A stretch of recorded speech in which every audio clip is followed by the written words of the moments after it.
Hi, everybody. Hi there. Welcome to Effecting Change with EFF. It's our live stream series where we bring together panelists to tackle the latest issues in civil liberties and human rights in the digital world. Before we get started, let's go over just a few housekeeping items. First of all, we have a live caption team online with us today, and you can view the captions at livestream.eff.org. You can also participate in this Twitch chat. If you have questions throughout the program, please drop them into the chat, and our guests will answer as many as they can at the end of the stream. The last 15 minutes is devoted to Q&A. Before that, if you're comfortable, we encourage you to type a little hello in the chat now and let us know where you're joining us from. And then a few words about EFF. If you're not familiar with the Electronic Frontier Foundation, we're a group of technologists, activists, and attorneys that's been fighting since 1990 for your right to create, to innovate, and to make yourself heard without fear of unjust government or corporate surveillance. I should say, too, that you are the reason EFF can do this work. So if you'd like to help us in the fight, please consider donating at EFF.org/support change, or pick up some cool EFF gear at our EFF.org/shop. Okay, that aside, my name is Corinne McSherry, and I'm the legal director here at EFF. I've been here for just about 21 years, growing with the organization. And my legal work specializes in intellectual property, free expression, and free speech issues of all kinds. I take on lots of cases defending fair use, political expression, the public domain, access to knowledge, and right to repair, which is what we're going to talk about here today. So let me introduce the participants. So first of all, barely needs any introduction, but Adam Savage is a former co-host of Mythbusters, and today stars in and produces content for Tested.com. Also barely needing any introduction is Kyle Wiens, who is the CEO of iFixit, a free online repair manual. It's extraordinary, super useful. He's dedicated his life to defeating the second law of thermodynamics, and he's fighting this battle in the courtroom as well as in the workshop and online. And finally, my colleague and friend Haley Tsukiyama. She's the director of state affairs at EFF, working on state legislation covering all kinds of EFF topics. We're all over these days, including data privacy, AI, and of course, right to repair. So this is a great set of experts to talk about this issue. So we're going to get started, and just as a reminder, we will have 15 minutes for your questions at the end. So if we don't hit on something that you want to hear about, or you just want to hear more, please submit your questions via the Twitch chat. All right, so the way we're going to do this is, I happen to know all of these people have a lot to say on this topic, so we're going to try to keep it a little focused by just starting with some opening questions, and we'll go from there. So just to set the stage for us, Kyle, what the heck is the right to repair, and why don't we already have it? So this is the idea that if you got a thing, you ought to be able to fix it. And I would say we used to have the right to repair. We used to be able to fix our things, and it is gradually being eroded through a combination of factors. So in general, being able to fix something means that you can get the parts to fix it, you can get the tools to fix it, and you can get the knowledge that teaches you how to repair things. Now, we used to be able to fix things for a variety of reasons. One, things were simpler. We had fewer of them. But also the knowledge tended to come with them. So it used to be if you bought a washing machine, if you opened up the back of it, it would come with like a schematic of how the thing worked. The Apple II, Steve Wozniak included the full schematics for the Apple II computer with that computer. So back in the day, these things were either self-documenting, you could open an engine and kind of figure out how it worked, or they came with information. And over time, for a variety of reasons, we have stopped doing that. So we have less and less information, to the point where I started iFixit because I was trying to repair my laptop, and I was looking for the repair manual online. I couldn't find it anywhere. I fumbled my way through the repair. I barely got the thing fixed. And then I did, the internet deep dive that you do. Like, why is this information not on the internet? And I learned that Apple had made a manual. It existed. Someone had posted it online. and Apple had sent IP takedowns, it sent DMCA takedowns to every site that had the repair manual, and they had censored that knowledge from the internet. So access to the manuals, the knowledge turns out to be really important. So those are really the legs of the tools. Can we get the parts? Can we get the information? And then are there proprietary tools in the way? And so right to repair has been this movement of how do we create societal conditions, laws, regulations, fair use to allow us to be able to fix our things again. And so, Kyle, just to build on that just a little bit to flesh it out for folks who aren't familiar with this. So what Apple did and other companies have done is they made copyright claims. They said, we own that manual, so you can't put it online or you can't keep it online. Right. Okay. Yeah. So that seems like copyright. You say, why do we have copyright in general? What copyright is doing is taking freedom away from you in order to organize society in a way that we think is better. So copyright is saying, hey, you cannot go and copy Finding Nemo and give copies to all your friends. Because we want to take that freedom away from you in order to create a construct where creators get paid for their works. It's reasonable to an extent. Adam is a creator. I think you like copyright of some of your things. But it goes too far when you start applying copyright to things that you did not need to take freedom away from people to incentivize the creation of. So in the case of a service manual for a tractor, is John Deere going to make a service manual for a tractor if there is no copyright law? Absolutely they are. They have to have that service manual to train their technicians so that people can maintain these products. So there's no reason for copyright to extend to service documentation.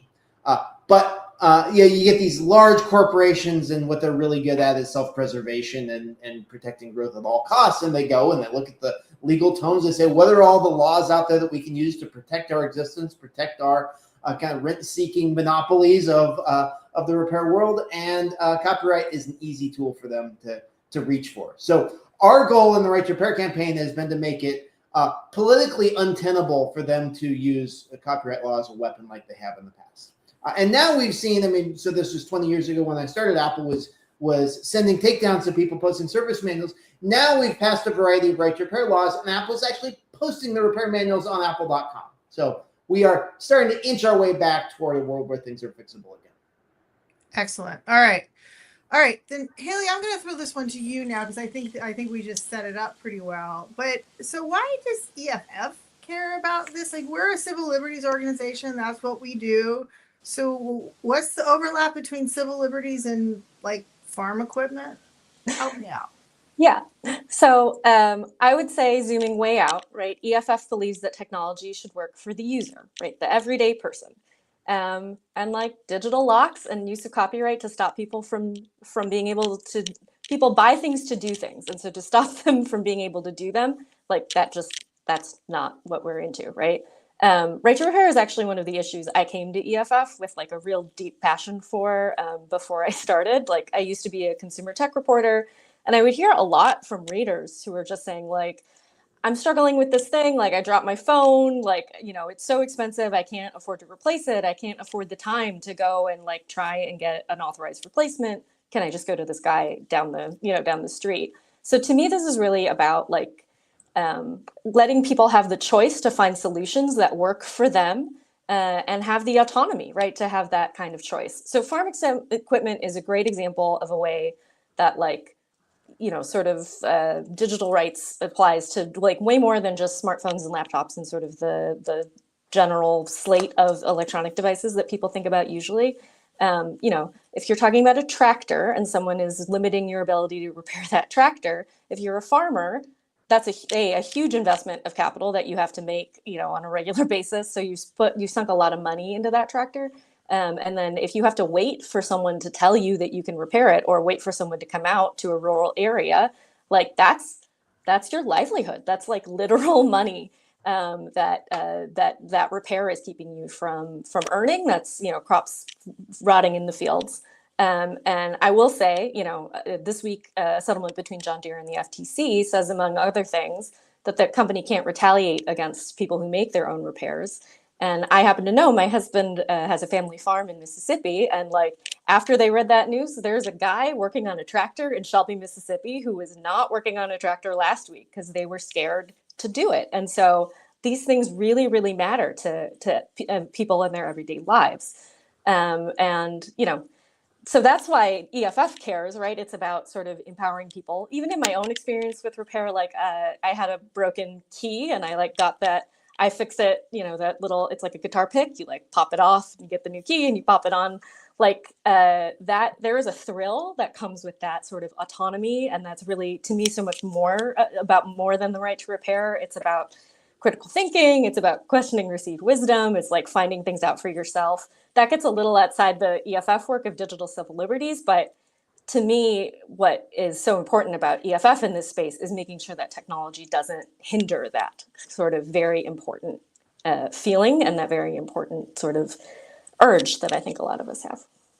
Yeah, I think we used to call it freedom to tinker. You know, Yes. we think people should have that ability to do that. And just so I can flesh things out a little bit, I think one of the things maybe it might get a little bit buried here is one of the problems here. It isn't just the claims of copyright, but it's because there is all this tech now in your equipment, in your cars, in your stuff. There's software everywhere. There's software in your fridge. There's software in all the places. And software is copyrighted. And that is why or one of the reasons that copyright comes into play. It's not just the copyright in the ownership manuals, it's the copyright in the software in your stuff.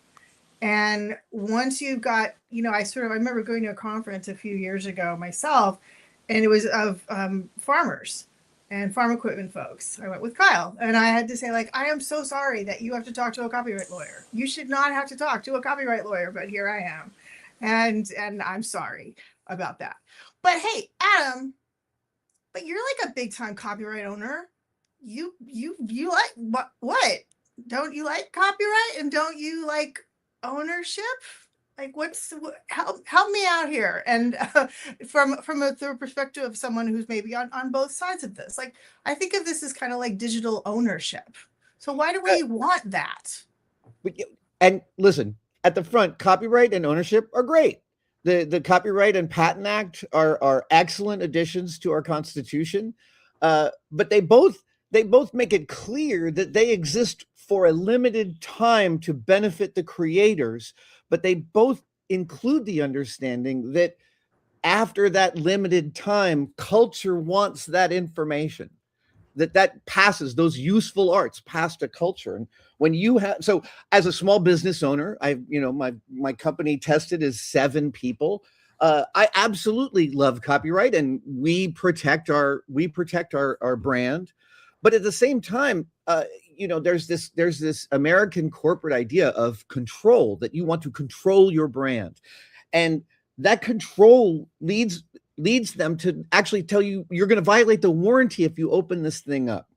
And as a self-taught engineer and a self-taught scientist, I want to talk about the landscape of culture. Is that where do engineers and scientists come from? They come from kids taking stuff apart and learning how it works. And if everything became a black box like our phones that you cannot open up, you end up with absolute generations of lost knowledge. A mechanic in Mississippi who's afraid to repair a tractor is someone who's not gaining the institutional knowledge to repair the new models of tractors. And that is a benefit to John Deere because they then have a monopoly on that knowledge base. So I'm a big believer in copyright and being able to make money as a creator from the fruits of my labors. But I also understand that my work is all mine, but it is also my culture's. And that after a period of time, those rights accrete to my culture. And I believe in that system. Unfortunately, with this idea of corporations being over 100 years old, this idea of control has gotten way out of hand. And would you mind talking a little bit about I feel like this has been much in the news just recently because Sony decided to kill physical game discs for PlayStation, and what I've been seeing is a lot of sort of back and forth about like, well, look, but you'll still have access to the games, and so what's the problem? Why do you want a physical disc? I mean, I don't know about you guys. I'm old enough to have a big pile of old CDs. And I'm storing them. And what am I doing with those? Why don't I just want access? That promise of access is completely hollow and has never stood up. And it is never I believe on the PlayStation 5, they just removed hundreds of movies that people bought through an old service that was attached to the PlayStation. Movies they bought, and they clicked a buy now button on that movie, and it is no longer in their collection because those movies aren't licensed to be used on the PlayStation 5. What is ownership in that case? What did all those PlayStation 5 owners pay for? So this idea that, oh, you don't have to buy the physical discs because you'll own the game.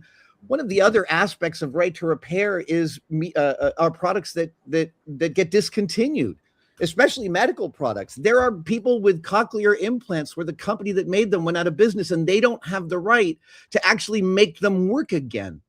Those hanging chads of information out there of like, oh, that company that made that won't let you be able to repair it or use it, even though they're out of business. That's absolutely insane to me. Yeah, right. Kyle? And that access. So what's happening is software moves into everything. Now you wanted to be able to fix, anything. If you want to fix a power drill back in the day, this is an old power drill. This didn't have software, right? You can look, you can understand. I think you can understand intuitively how this thing works, right? You cannot do that with a modern power drill. It's got a microchip. It's got software. And so if you want to be able to fix anything involving software, now you have to talk to Corinne and an intellectual property lawyer to understand, right? Because we have a very different regime of rules governing what you can do with software and what you can do with physical property that you own. And we have to find a way to bring back some of the rights of what we can do with our physical property to things that are software enabled. And we are at this pivotal moment in the trajectory of technology and society where, okay, we're shifting from everything being mechanical to everything having software. That's fine. I can work with that. But we're inheriting a regime of intellectual property that was created to protect creators. And I, as a software engineer, do not need the same level of protection for the software that I create that Disney needs for their creative works. We have to decouple these things somehow. Right now, they're tightly coupled, and it's biasing ownership in the favor of large companies like Sony. Kyle, I know that you've also talked a lot about in various forums about how this overlaps with sort of environmental concerns. Because if you can't fix it, then you automatically have to turn in your phone. Apple will say to you, yeah, there's something wrong with your phone, just turn it in, we'll give you a new one. Yeah, and this is part of like, are we owning things or are we renting? When you have a product that stops working after a couple of years and you can't repair it, you're really being turned into you're just renting that product. And so that's been the concern that we have across everything in our digital lives, is that the lifespan of these things is just much lower than it used to be. It used to be if you bought a refrigerator, it lasted for 40 or 50 years. Now the average lifespan of a refrigerator is 7 years. No one goes out and buys a new refrigerator planning to replace it in 7 years. That's insanity. But software is brittle. Electronics are brittle. They're much more brittle than these old mechanical devices. This particular drill was made 100 years ago. It still works now. Is a drill that I buy today going to work in 100 years? I think very likely not. So, and then you say, well, what's the impact of the environment of making these things? My cell phone, 8-ounce cell phone, I can fit it in my pocket. It's 250 pounds of raw material dug out of the earth to make that phone. It's a huge amount of energy in the process of making the chips that go into the phone. And we are really terrible at recycling them. So you hear about the geopolitical issues with rare earth metals. There's rare earths in the magnets that make the speaker in your phone work. Those come from a very polluted place in China. There's no North America source for those. And we're not recovering those and recycling. So if we want to have a resilient future society, we need to find a way to make the things that we have last longer. And that means we have to systematically tackle every blocker to getting in the way of fixing things. And I'm a very practical person. I'm an engineer. I like tinkering and fixing things. So I'm going to look at this as a problem to solve and say, across all the things out there, we want to make them last longer. It's better for the planet. It's better for our pocketbooks. It's better for our freedom and autonomy. What are the blockers getting in the way, and how can we knock those away? So, Haley, I'm going to throw it to you then. Tell me a little bit about so what are the impediments? I'm hearing copyright. What? So how does that play out? So it's DMCA takedowns. What are the other ways in which? What is the other sort of things what are the blockers? that we want to tackle? Yeah, I mean, I think, I'm not an engineer, so like I think a lot about sort of the everyday people. I think for everyday people, right, the blockers are like, I have a broken thing, I want to fix it, or I want to find someone that I trust who can fix it. And because of the way that, these manuals are being controlled, about the difficulty that you have in even opening up, like iFixit does these great and analyses of products where it's like, these are hard to open, you need proprietary screwdrivers, like, just sort of the very practical obstacles that they put in the way for everyday people to be able to handle their stuff, to extend the life of their stuff. With the software question, like, is there an update that's going to take away a feature that I like? Is there an update that's going to stop supporting this feature that I like? To me, those are, people just don't have time, right, to be running around and trying to figure out all of this. And so if companies make it hard, it makes it almost impossible for the average person, unless they really want to take the time to dedicate to it, to fix stuff the way that they want, or to extend the life of something that they can't afford to buy. They can't afford to buy a replacement for. And so that's like, when I'm talking to offices and when I'm thinking about sort of why this is an important issue for them to think about for their constituents, those are the sorts of things that I reach for. Yeah. I think there's also the parts that I think a lot of times we don't even know about until we have a problem, which is that when you buy stuff, if it's got software in it, you probably, as part of your like initial operation of it, agreed to a terms of service of some kind, a license agreement for that software. And in that, it's probably all kinds of limitations. You don't know, you didn't read it. They know you didn't read it. Everybody knows that you didn't read it. But nonetheless, there you are with a contract that you've agreed to. And then what happens is, probably they're not going to sue. No one's going to sue you, but they might sue a third party who would like to come in and help you do the repair yourself. And they'll say, well, you're interfering with contracts. Sorry, lawyer hat on. I'll stop now. But but I didn't want to pretend to be a lawyer, so I'm glad you jumped in. All of these hidden agreements that we're all bound by that we just don't know about. So like, it's access to parts, it's copyright takedowns. Adam, how have you encountered this problem in the work that you've done or you're doing? Oh, to me, one of the key places the rubber meets the road, and I love that farmers are our partners in this movement. Everybody understands the ethos of a farmer working alone, needing their equipment to keep running. But another place I have seen the rubber meet the road here is in wheelchairs. We live in a time when there are spectacularly specialized wheelchairs for all sorts of unique physical conditions that allow people who 15 years ago had very little mobility to enjoy much more.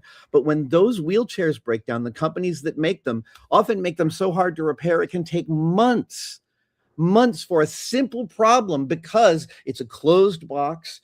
And let's be clear, it's very easy for companies to make things hard to repair in ways that are quite invisible. They can pot the electronics and all sorts of things that are really hard to make it to get to the electronics. And I believe there's even a story of a wheelchair activist whose wheelchair was broken and took so long to replace, the condition they had worsened and they died waiting for a wheelchair repair. So this problem has an actual body count. And it's really vital that, a wheelchair is a much more specialized thing than farm equipment. Repair people for those are even harder to find. And we absolutely should have a culture in which a wheelchair owner could go to a place in their city and have that wheelchair repaired that day rather than waiting for several months. So let me pose the sort of obvious question, that channeling the wheelchair company. Well, we can't have people fixing it themselves, because then they'll do it wrong, and and that's going to create liability for us, or hurt them. So yeah, we have to be able to control this, precisely because these are such important equipment. Yep, I totally think that there's movement on both sides to understand this culturally. Absolutely, to me, the idea that you could get into trouble repairing something, that's absolutely true. But one of the other things that's going on with all of this software being attached to everything is that the data about us is out there. And one of the things that's a personal bailiwick of mine within right to repair is a right to the privacy of the things that I own. That my devices aren't dropping dime on me and telling every company around the world what I'm doing with those devices. This is another secret thing that John Deere does with their tractors. They log all this data, and doesn't belong to the farmers. They don't make it available to them. I can't remember what your original question was. I'm on the middle of my rant. No, that's okay. I actually think that's I'm glad you raised that, because I do think it comes back to one of the questions I asked earlier, which is what's the overlap between right to repair and ownership and civil liberties? Like, what's the connection? And one of them is, I think, that one of the things you might want to do is tinker with your stuff so it's not phoning home. Perhaps or even to find out, like, I would like to know if my smart TV is sending signals back, and are those signals encrypted? Is someone monitoring my TV behavior, my driving behavior? We know that's a thing that's happening. And My maybe I'd like sleeping to, behavior. CPAP machines log our sleeping behavior. We're yeah. leaking information constantly. Yeah, yeah, and it's a thing I think that people are really unaware of, and it's like it's in the house, right? Like the issue is inside your house, The call is and inside.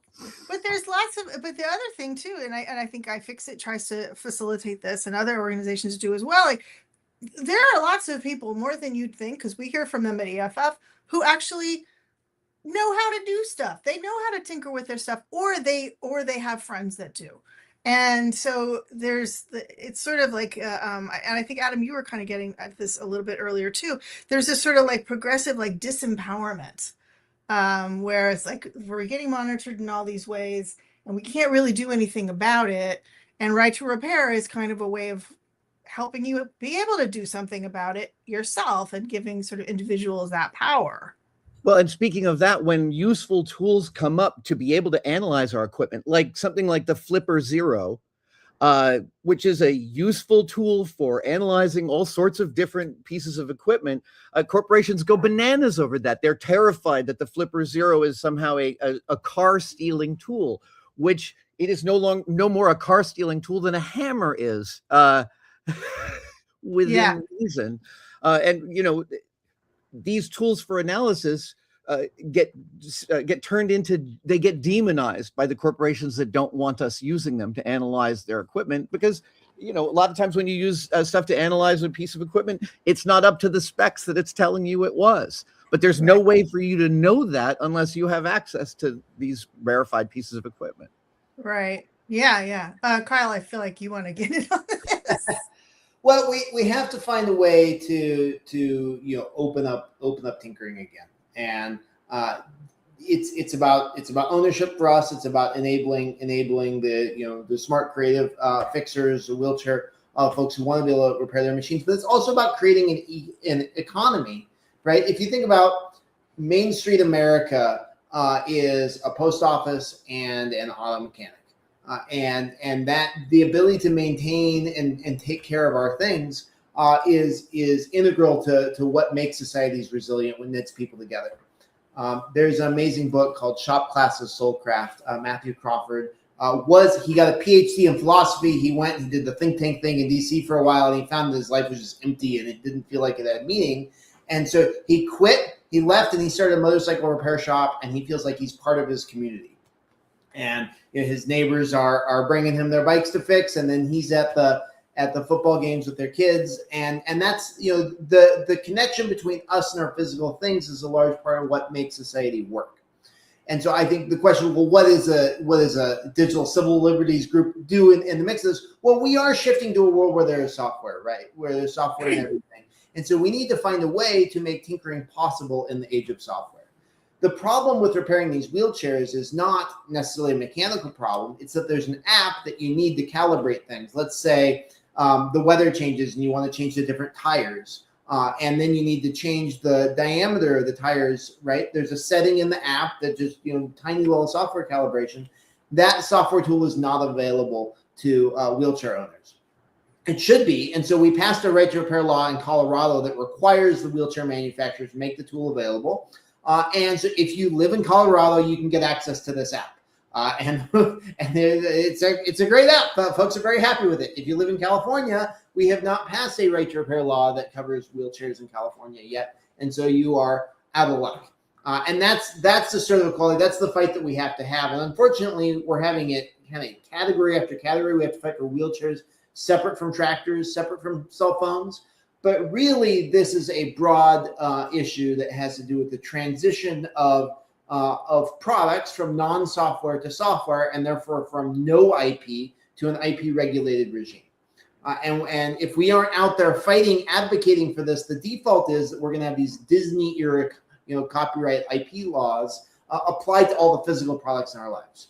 And that is sort of an accident of history. But that accident of history will be used by these large corporations to lock us out of all of our things and turn us all into consumers the way that the iPhone has. And this is the moment in history to stop that. So I want to talk about solutions in 1 second, but I feel like I need to set something up just a little bit. So part of the accident of history isn't just, that there's copyright in software. It's also that we passed a law 20 years ago that said it's illegal to break the locks on that software. So software usually comes with digital rights management, some kind of basically digital lock, and or often comes with that when it comes in your products. And so in order to repair those products, it's not just that you need the diagnostic codes or you need specialized parts, you might need to break the lock. And often it's trivially easy to do that. It's not that hard to do. Many people know how to do it and they can teach you how to do it, but doing that is illegal in many circumstances. And the reason it's illegal is because we passed this law, Section 1201 of the DMCA 20 years ago. And the point of the law that just said it's illegal to break locks on copyrighted content when it's controlled, basically. And but the reason that was passed was because Hollywood was really worried about people pirating DVDs and CDs and so on. And so it was supposed to be extra protection for that. I don't think Congress was contemplating the software in your refrigerator when they passed that law. And I feel like when I talk to folks in many different circumstances, they sort of get it. They're like, no, that's dumb. That doesn't make sense. Like this law that we have for DVDs doesn't make sense to apply it to farm equipment. So just with that a little bit more of setup, what can we do? Can we change that law? What's on the table to help us fight back? Who wants to start?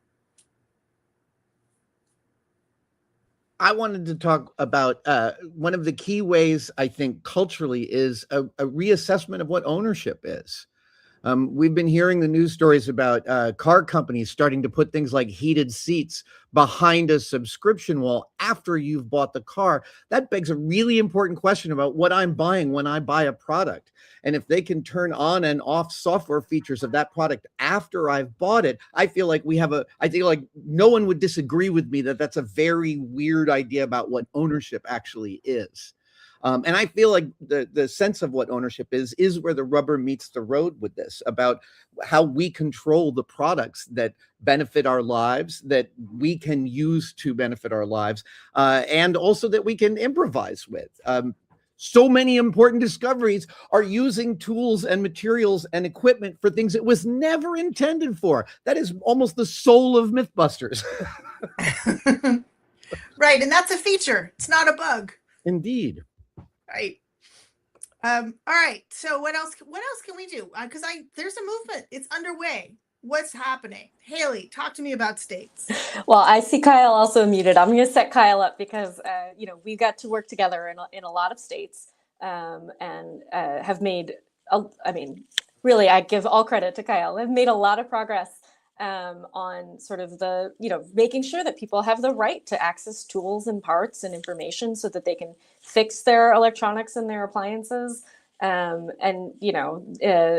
Been very successful and after years of advocacy and sort of getting lawmakers to understand this and also kind of evolve the laws a little bit to kind of get around the ways that the little tricks that companies play to kind of say like, oh yeah, we'll give you the parts, but we'll give you the parts in, in all bundled together, or anyway. So I will throw it to Kyle, but yeah.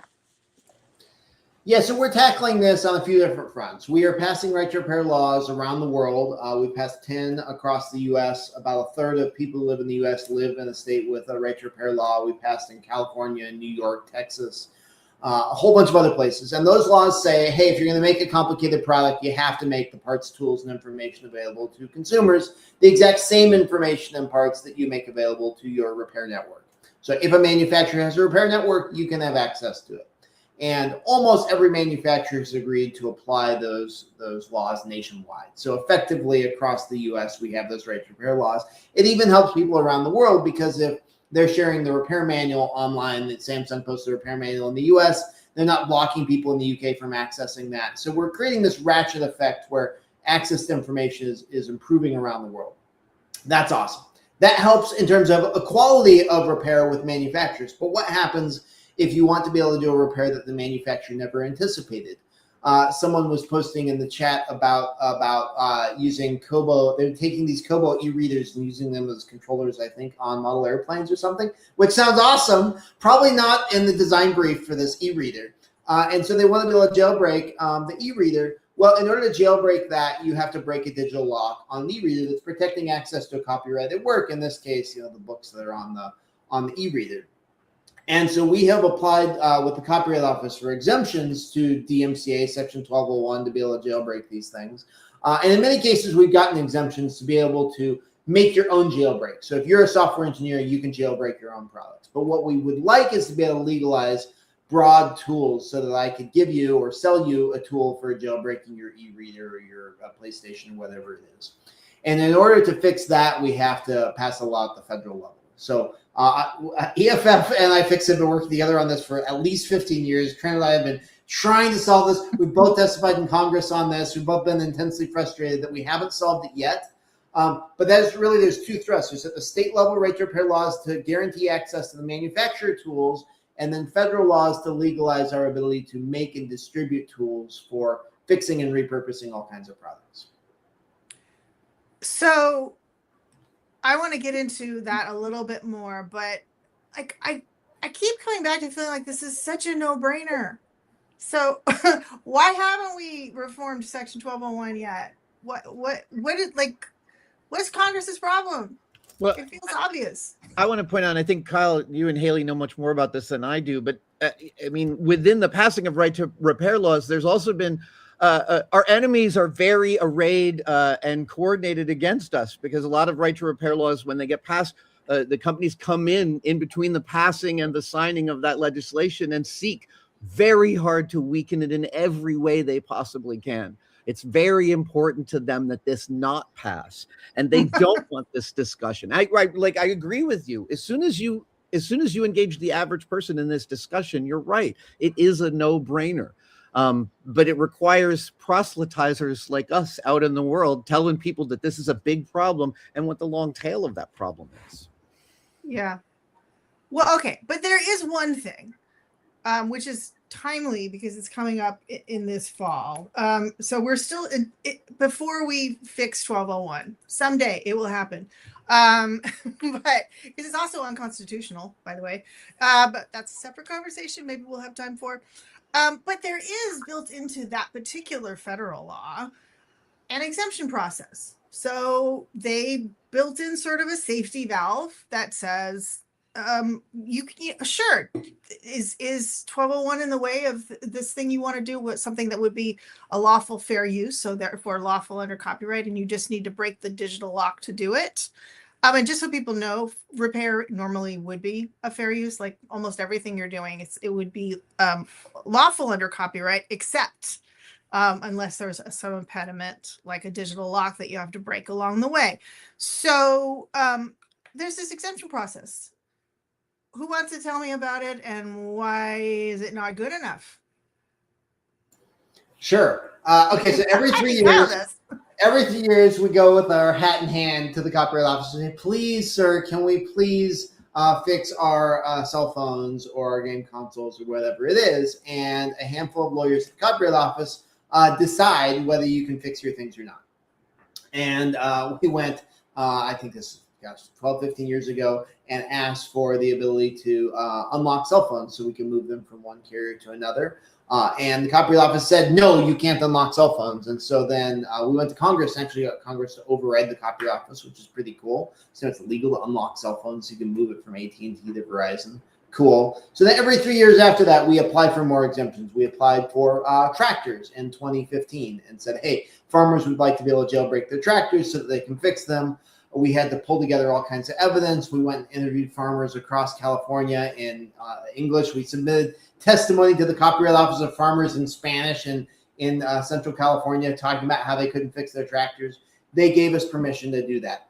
Every 3 years, we expand and we ask for a different set of exemptions. Now, again, the problem is broad, right? We care about fixing everything, but every 3 years, we have to apply for something different. So we did tractors 1 year, and then we did game consoles, got that another year. We asked for kind of all consumer products. So this is your home smart refrigerator and your Alexa and that kind of thing. We got exemptions for those. But last time we asked for industrial equipment. So let's say the air conditioning system in an office building, that is not covered right now. So we are going to be going to the Copyright Office this fall and asking for an exemption for all commercial and industrial equipment. And we'll see what they say. They tend to like to split the baby. Last time we asked for all commercial equipment, including, as an example, McDonald's ice cream machines. Because if you've ever gone to McDonald's and wanted ice cream and it didn't happen, it's because Taylor makes this incredibly complicated self-pasteurizing, self-cleaning ice cream machine that the poor McDonald's employees don't know how to fix. So they have to call Taylor technicians to come out and fix it. They're ludicrously complicated. And if I wanted to make a tool to make it easier for McDonald's to fix their ice cream machines, I cannot, because it is a violation of Section 1201 of the DMCA. So there's a direct line between you being hot and thirsty and overheated every day and copyright law. And we are trying to fix it. So we asked the Copyright Office, we said, please, all commercial industrial equipment, such as McDonald's ice cream machines, this is a problem. And they responded and said, all right, we'll give you an exemption for fixing commercial restaurant equipment. So we can fix the mixer in the bakery, but not the air conditioner. So we still have some work to do. So it sounds like one of the things that I'm hearing is the thing is you have to go for a specific thing and a specific thing and a specific thing. And then also you have to renew it every 3 years, by the way, which is not an incredibly onerous process, but nonetheless, it just means there has to be someone out there who's monitoring this process all the time. And also I would point out that this is all work that you have to, no one's paying folks mostly to protect the public interest here. So EFF will do it. A whole network of clinics and law schools will do it every 3 years, represent people, because most of the people who need these exemptions can't afford to hire fancy lawyers to go through this whole process, because it's a long process. You have to submit it, you have to provide evidence to support why you should get this thing. It's not automatic. And then of course you have to convince a bunch of copyright lawyers that you're right. And meanwhile, they're listening to a bunch of arguments about whether there's an environmental risk, which as if they're in a good position to evaluate that. So 1 year when we were going for a right to repair for cars, there's the automakers association said, well, no, we can't have people messing with their cars because then they might tinker such that it'll create emissions problems. And they're sort of making all these arguments. And I'm thinking, I don't think the Copyright Office is in a super good position to evaluate whether we have an emissions problem or not. And maybe that's not what copyright's for. Maybe that's what we don't do with copyright. But that is but also you have to go through every 3 years and you have to anticipate. This is what I'm going to need for the next 3 years. And like, what if something comes up in between? Because you can't just go, just so people for education purposes, I can't just go tomorrow and say, I'd like an exemption and just like submit my form.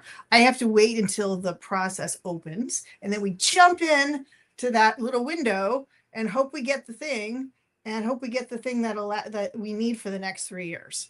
So I think this is why I think Kyle's point about like wanting to have like really broad exemptions that you could apply across the board. That's really what you need, so you have things that you can't necessarily anticipate, and the flexibility there.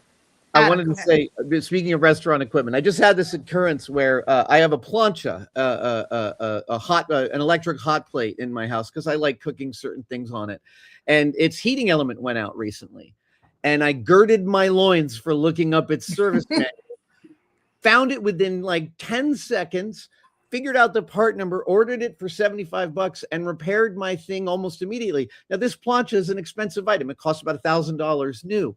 And it felt so good to be within this ecosystem where that was a repairable, reusable, lifetime piece of equipment. Like that was clearly what this piece of equipment was built to be part of, that kind of ecosystem. I want that for all my stuff.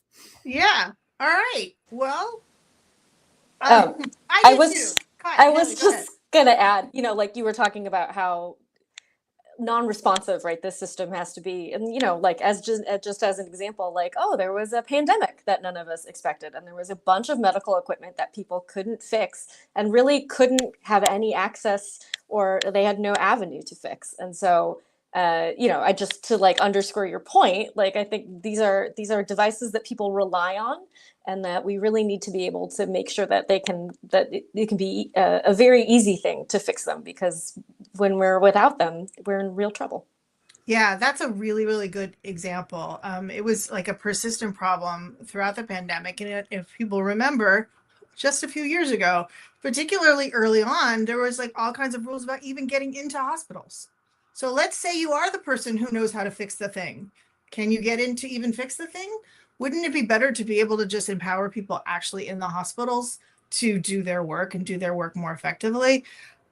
Preaching to this choir here, I suspect, but I think it's a very go good ahead, point. Kyle, you go. Philips has been particularly litigious. The medical device manufacturer Philips, to make all kinds of equipment. They want their technicians to go into hospitals. They are suing maintenance companies using Section 1201, saying you're bypassing locks on our equipment. There are several active lawsuits now. It is regular. So when we talk about 1201 is this problem, well, it's not academic. People are actively, like businesses are, repair businesses are shutting down because these huge companies are abusing copyright law to prevent them from fixing things. All right, I just realized that I promised that we'd have 15 minutes for questions, and we're starting to eat into that time. So let me open it up, and then if we have time, we'll circle back to some of this more. But there's a specific question here about a bill in the California Senate, AB 2047, that's trying to do what Adam is talking about stopping, requiring our private computers and 3D printers to share our data with well, this person calls them truly evil companies. I won't, because I'm a lawyer. So anyway, companies. So they want to hear, this question is basically asking about these efforts specifically in California that would require computers and 3D printers to share our data. So Haley, are you familiar with this bill, AB 2047? I am familiar with this bill. We are opposing this bill. We have been working really hard to, you know, speak up again, like, you know, like we've been talking about, speak up for individuals who, you know, don't have the resources to come down to the California legislature and wait in a 5-hour hearing to speak for 2 minutes. And so, you know, the bill is still bad. Like, Can you explain the bill a little bit more so we just understand what it is? Yeah, sure. Give me just a second. Is this the one that has to do with, this is 3D printers and guns? Is that Yes. what we're talking about? Okay, tell me a little bit more about it. Sure. Actually, I'm sorry. As Corinne knows, I have been out for a little bit, and no, I can give you a yeah, go for it, please. So what it's saying is, you cannot use a 3D printer to print gun parts. Is the idea behind the bill? That's what they're trying to do. And this bill, I think, to all of us nerds, it seems absolutely insane that you would do this. But take this from the perspective of legislators who are very frustrated with gun violence. They've been trying to find ways to pass various gun control laws, and they have failed because of the political system that we're in, right? It's very difficult to pass any kind of gun control legislation. And so actually a startup came out out of Spain, has a software that will identify gun parts inside the 3D printer. And so they've been proposing laws. New York actually passed this law the other day, and now California is on the verge of passing another one. And what it says is that the printer needs to have DRM in it that inspects the parts that you're printing and refuses to print gun parts. So the goal is, let's make it so that you cannot 3D print a gun. Now, there are a lot of problems with this. Adam, do you want to explain the technical problems of why you can't do this? It is, I mean, one of the things I build here is props. And a lot of the props I make are what I would call GSOs, gun-shaped objects. They cannot fire anything, but they look maybe just like one. I believe that my 3D printers would all be inoperable within a couple of weeks if that legislation passes as advertised.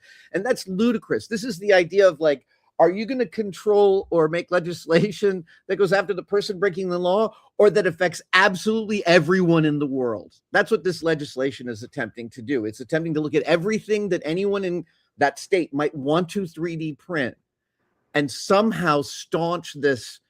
Oh my God, it makes me so mad. If there's a problem with gun control, it's not within 3D printers. Well, and going beyond that, let's just say, let's ignore that you might want to print something that looks like a gun. Let's just talk about technically how you build this. You're going to have a block of proprietary code in an open source 3D printer that takes the user's input, makes a decision, and says, no, the user cannot do a thing, right? So what you're doing is taking autonomy of this thing that I own away from me, and you're doing it in a closed source fashion. And that is so frustrating. Also, I mean, it's mathematically impossible. It's mathematically impossible to take a look at all the possible objects that could be printed by a 3D printer and isolate the ones that will be useful for a gun. This is part of that nerd harder thing that legislation often tries to do, that oh, come on, you guys are smart, make that work. And it's unworkable. Yeah, I think we're all, and it sounds like some of the folks in the audience here are very familiar with this kind of yes, nerd harder. And you come back and you're like, but here's the thing, this isn't that kind of problem. It's not because we're not smart enough. It's because you can't do it. Well, and so I want to throw some cold water on us. This looks so ludicrous. You're there's no way this could possibly happen. The overwhelming political likelihood is that this bill will sail through and pass. So right now, this bill is on the trajectory to pass the legislature and get signed by the governor. That's where we're at right now. We need, EFF has been talking about it, some other folks have been talking about it. There has not been enough noise, and it is probable, I just have to be a political brag, it's probable we will lose this unless some folks step up and start making a lot more noise right now. And the moment is now. It's on to a key committee vote, I think today, in appropriations in the Senate. Next week, but yeah. Yeah, so it goes to the Appropriations Committee next week, and then we go to a full floor vote. And the Democrats really want something that they can say that they did something around gun control. So there's a lot of politics around this, opposing the very sane, logical nerd arguments that all of us have. And let's be clear about what the long tail of that is. If that legislation passes, the way it's going to get overturned is by harming people and us banging the drum and telling the story of the people that it has harmed. That is, this will have a direct result, and the only way out of it is to tell a better story. Right. And I see it's in the chat, but we do have an action up, so you can check out that URL and help us out, add your voice to the crowd. Yeah, I mean, absolutely. Audience, do you care about this? You should care about this. I hope you believe you should care about this. You can do something about it, and make your voice heard. Please do that. Switching gears a little bit, we have another question that I think is sort of interesting.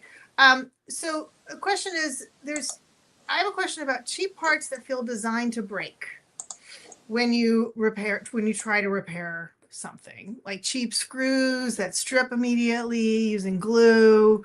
Does right to repair encompass an ability to compel companies to shift away from using things like that? Is that sort of part of what we think about when we think about right to repair? I want to give a little addition to this, because if we're talking about software that legislation that will pass controlling software, what 3D printers print, right now it's about gun control. But corporations would be very happy if it was also about anything that resembled anything they ever built. And right now, there's, if something of mine breaks, I could design and 3D print a part to fix it. But I can absolutely see a reality in which corporations would love to pass laws restricting my ability to create specific shapes with my 3D printer that they feel might violate their copyright. Yeah. Yeah. You can absolutely see this happening. Ford has been they have been filing for design patents on bumper parts, so the collision parts on a vehicle. So right, the bumpers, the things that you're right. So if you get in a wreck or a fender bender, you want to replace your bumper. You can buy the Ford one for $2,000. Maybe there's an aftermarket one for $500. Well, they want to use IP law to stop you from being able to have that aftermarket bumper.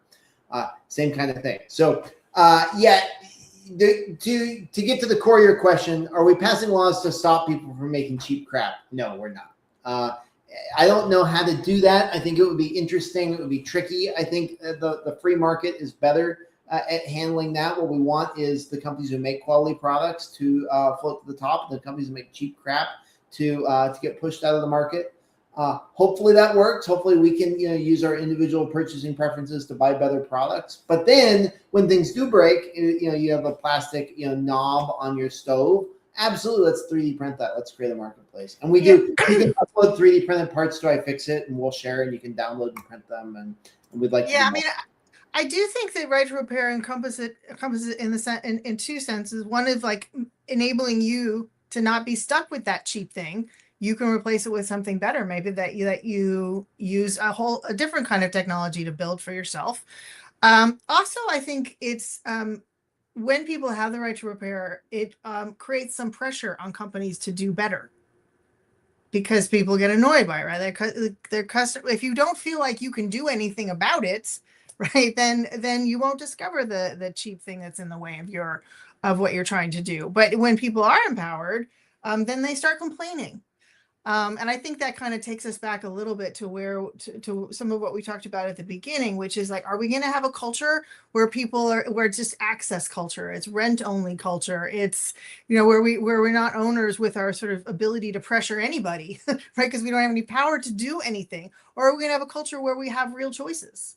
And within science fiction's ability to think about possible futures, there's a in one of William Gibson's later books, there's just this small construction that he makes in the book of a community in the Southwest called the Sandbenders. And in this future, computers are now completely modular: keyboard, memory, screens, and people just buy these parts and put them in housings. And the Sandbenders are a group of artisans in the Southwest who custom make these silver and turquoise and natural material laptop housings that you just put all of your modular equipment into. I want to live in that kind of world.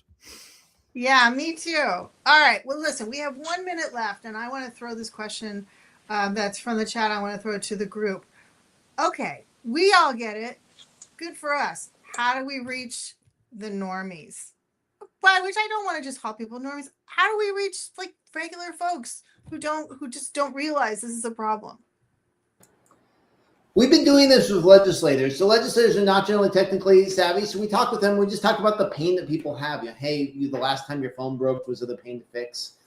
So gateways into folks, I'd say you use stories and you use examples of things that are in people's lives. So the phone that they had that broke that was frustrating or got too slow, or they feel like control got taken away from them. The time they went to McDonald's and they wanted an ice cream, it was broken. And then you explain there's actually this like vast conspiracy behind why you can't fix your ice cream machine. And the farmers who are in the fields who miss a key harvest date because of a sensor was bad and John Deere didn't have a technician available to drive out and plug their laptop in. Those are the stories that resonate and they're working. And I would say we are winning. I mean, the overwhelming public support opinion is in favor of right to repair. So we just need to continue the trend. But I think right to repair it's kind of a gateway drug to fighting for the broader right for ownership. Yeah, it's an easy one to take out in public too. Everyone's going to agree with you. Haley, go ahead. Yeah, well, and just to echo, like, I think everybody has an example in their own life that actually relates to this. So it's a matter of finding that and sort of narrowing in on it. And I will just underscore, Kyle, like, we need a lot of individual, normal, everyday voices to balance out some of the lobbyists that are interested in keeping this sort of the status quo that they're building and that they're expanding. And so every voice counts. And you never really know what constituent story is going to land with a legislator, but there's usually one that will really ring true. I know we're going to bring together the gamers and the farmers and the disability activists. We're going to get everybody. The We all knitters have a and the story. hackers. The gamers Yes. and the hackers together. All right.